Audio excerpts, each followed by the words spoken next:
L'histoire consiste en une course effrénée derrière toutes ces coïncidences productives qui participent de l'essence de l'historicité d'une traversée. Elle est bio et logique. Tangana sur Tefes n'est pas un verbe, mais un syntagme social dont la vraie nature et toute la fonction dépendent de son public et des discussions quotidiennes qui s'y nouent autour des préoccupations générales des populations. On était le 1er janvier 2019. Bienvenue dans un voyage littéraire hors du commun avec Tangana sur Tefes de Abderrahmane Gaïndé. Notre auteur du jour est historien et enseignant-chercheur à l'UCAD.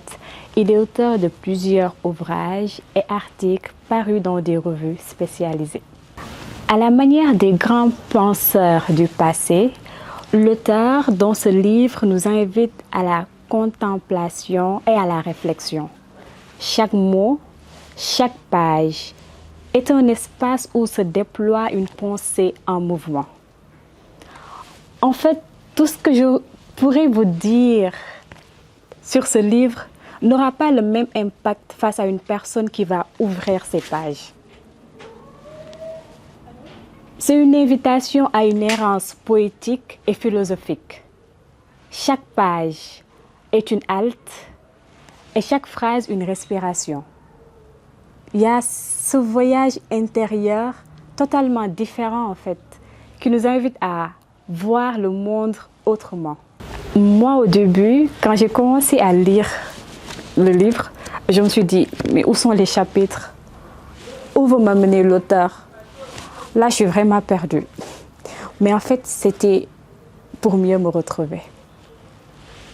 Et ma phrase du livre était « Tangana est un prétexte, le Tefes un contexte.